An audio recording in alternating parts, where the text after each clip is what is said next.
Hello, welcome to the second video. In the first video we talked about navigation, basic mesh creation, a 3D cursor, how to manipulate vertices, edges, faces, how to tab in with object mode and edit mode.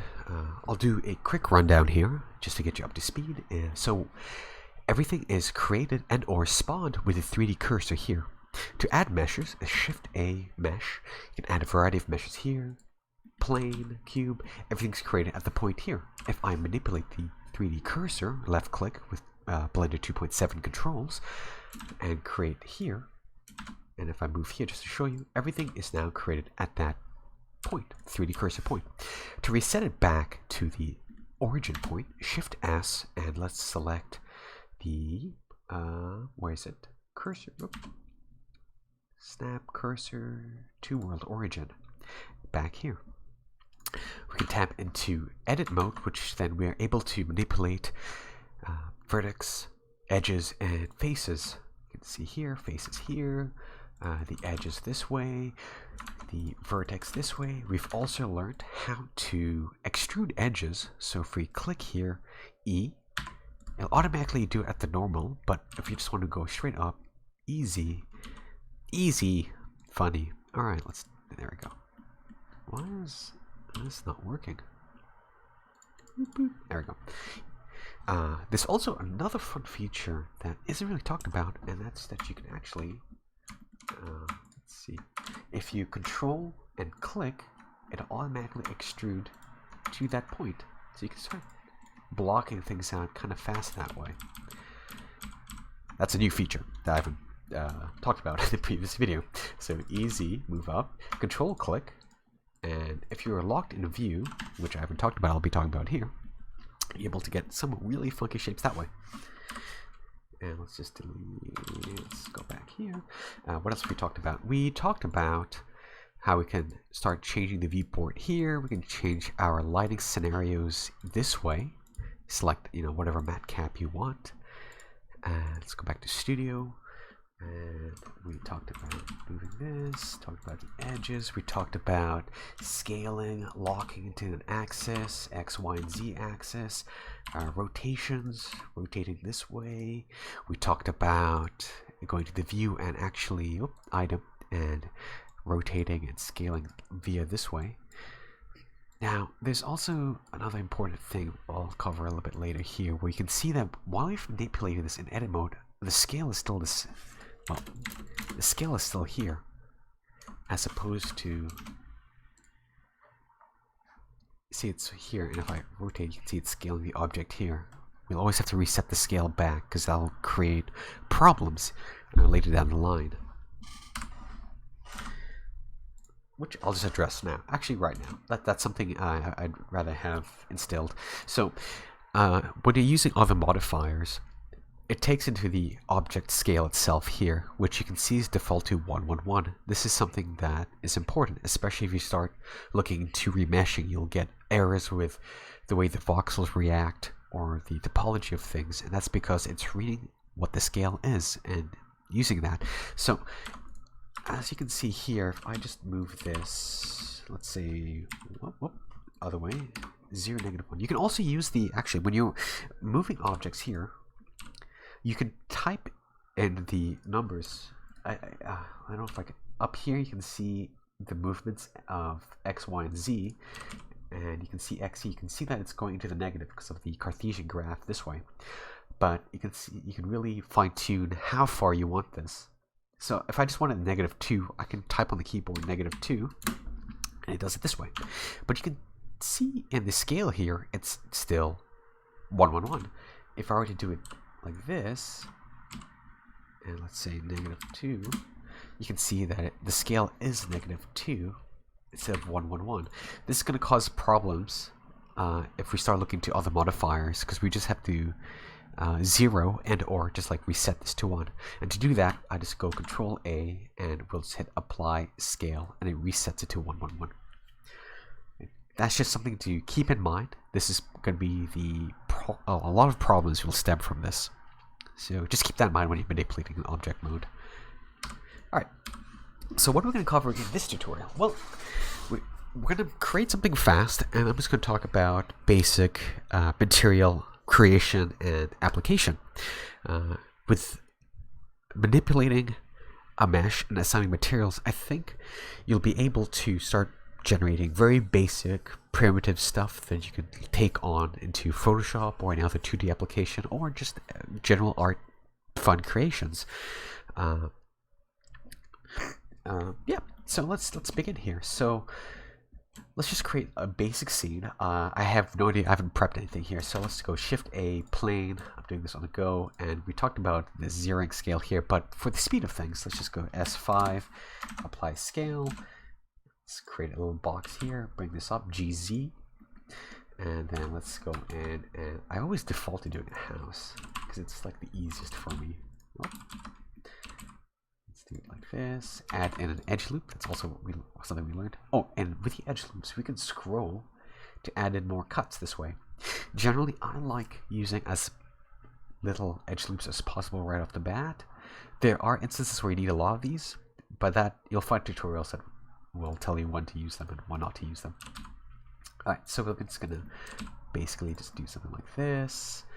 Let's add a cut going this way, and we can select edge loops. This is something new here. Is if you hold Alt and left click here, right click, you see it's selected the edge loop all around. And now I can manipulate this. There's another hotkey. Instead of just extruding it out, you can see like, oh, it's kind of problematic trying to, if I want to extend this all around, you can also try and scale it, but unless you want this kind of like cool little look going like that, if you just want to go straight out, the hotkey is Alt E, and we're going to extrude faces along normals. And now if I scale it, you can see there are some problematic edges on the corners, but it's not creating a slope upwards. But let's say if we wanted like this and then create the slope upwards, we can hit E again, S, and scale it up a little bit like this. And what else can we do with these things here? Well, we can select the edge loops like I mentioned, like that, Alt and right click, and let's say I want to again just extrude it along the normals. Alt E along normals. Let's move it up slightly. That's looking kind of cool. And let's add maybe 2 edge loops this way.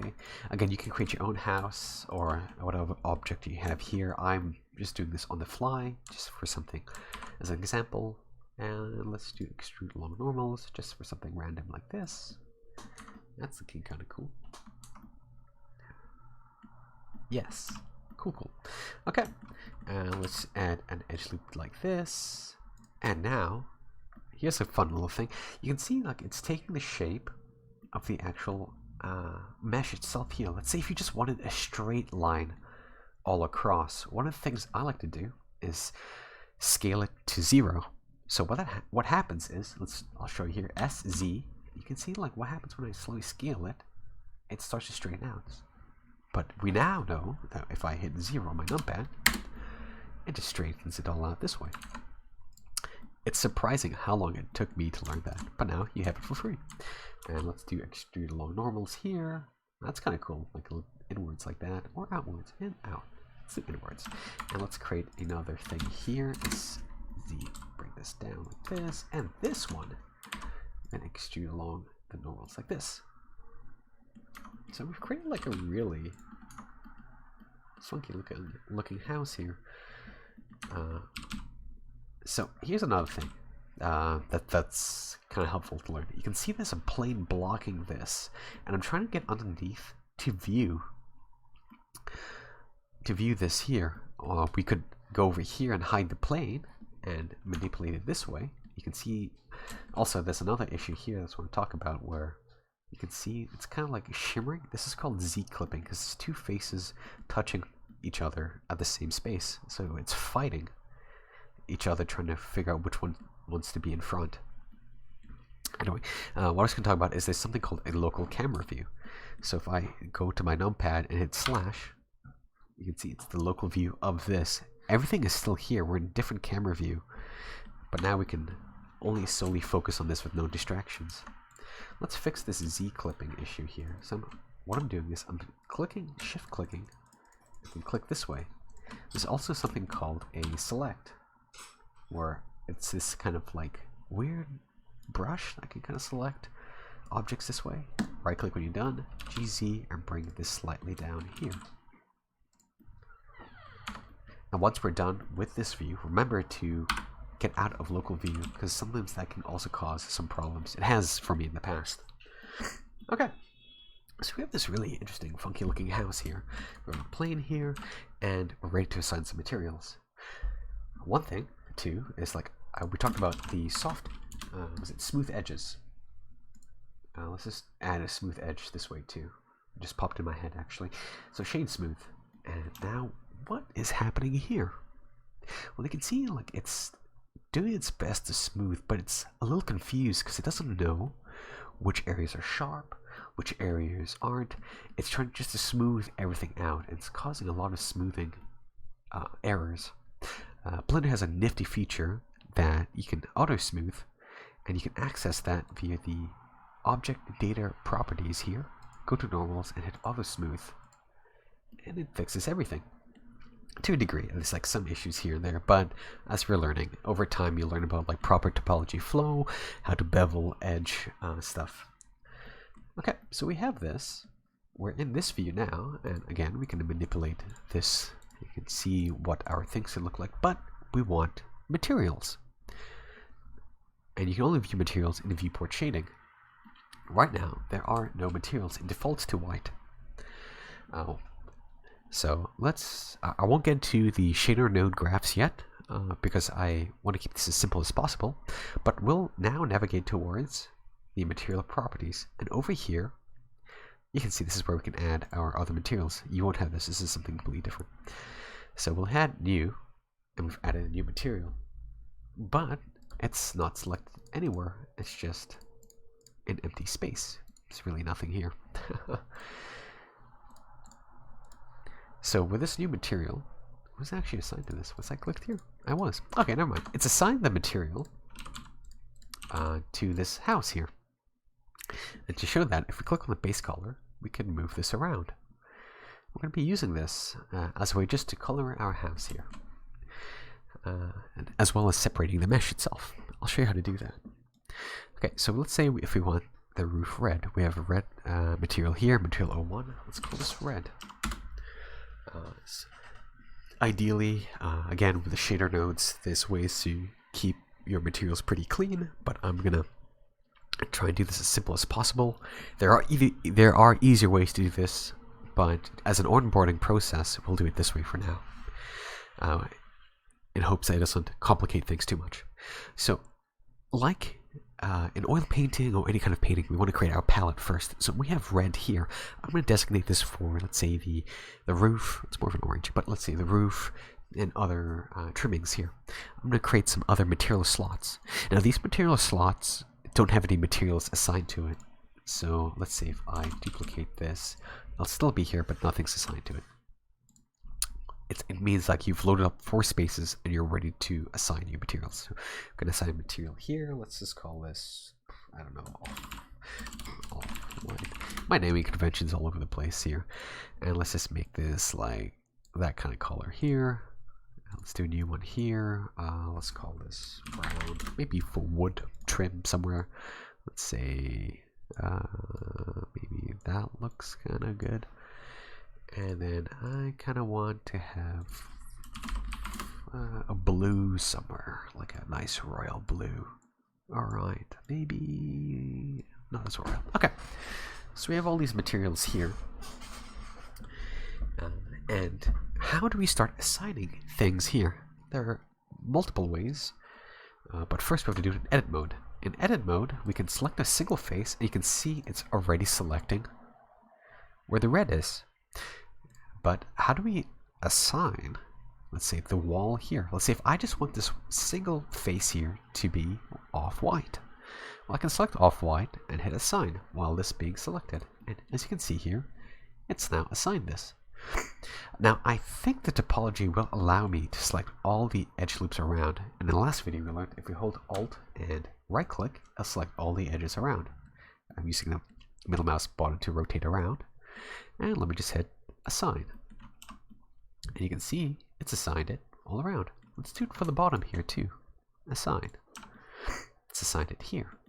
For this trimming, you can see it's here. But there's a problem. It'll only color the face here.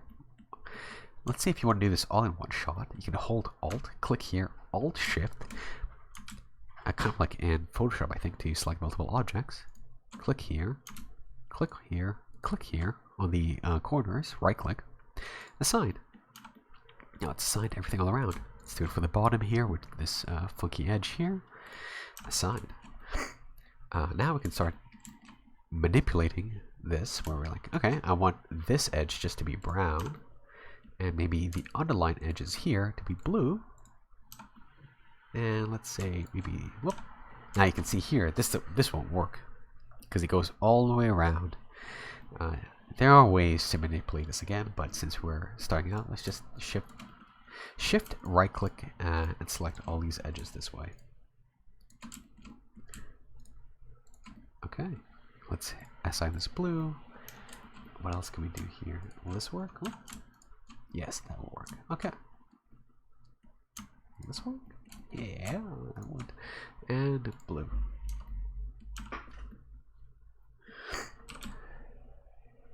And let's go here. And now we can assign a color here. We can either choose one of these. Select brown, which, you know, kind of no one wants to live in a muddy area right now, or dry grass. You can all, one thing to note too is if we select, you can see here numbers, which means that these are the number of objects that have it assigned. So brown has 2 objects assigned. Let us copy this material by clicking this. You can see it's now duplicated this and call it green. This is useful for if you have like settings you've tinkered around here and you like it but you want to change the color. You can just click this and change it to a different name, and now we can, you know, assign it a different color this way.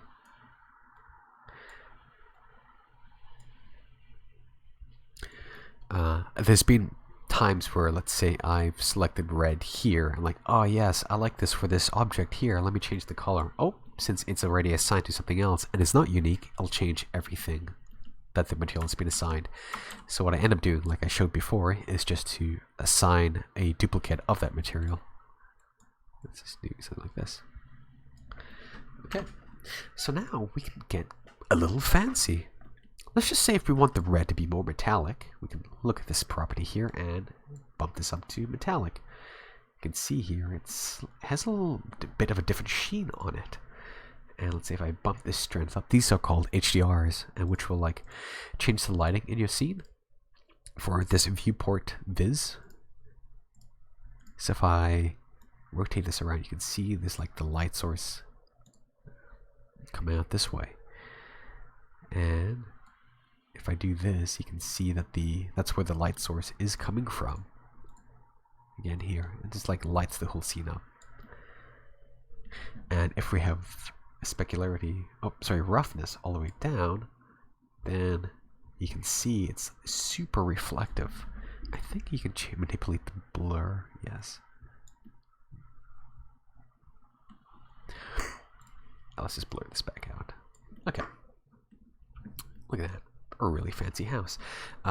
We can go in and start manipulating other things too. So you can see like it's super shiny here. I think if we have a light source here. Yeah, super shiny here. We can change the roughness a bit. We can go in here, change the off-white to be more rough. Yeah, I think with these settings, to get you started, is you want to be looking at metallic. Usually things are 0, 1. I know there's a slider here that you can go a little bit all the way, but good thing to keep in mind is 0 or 1. If you want to do more experimentation and have a very odd look, you can be half metal. Specularity is like how much of the sheen of the light is on there, and roughness is basically if you want things to be more matted or extremely shiny. You can see here, like this piece is extremely shiny. This would be best if I showed you with a sphere. So let's do that right now. Oh. Shade smooth, and let's add in the red. So you can see here, this is extremely metallic, and it's taking in the HDR background. This is a great start. See, look at that. Again with the specularity, you can see like it's taking in more of the world around. So right, do full roughness. Sorry, no metal. You can see it's like super plasticky. And just only using the roughness, using metallic and specular, you can see here, you can start creating some really fun things. You just start manipulating things. Alright, I think this would be good enough to cover assigning materials. Thank you.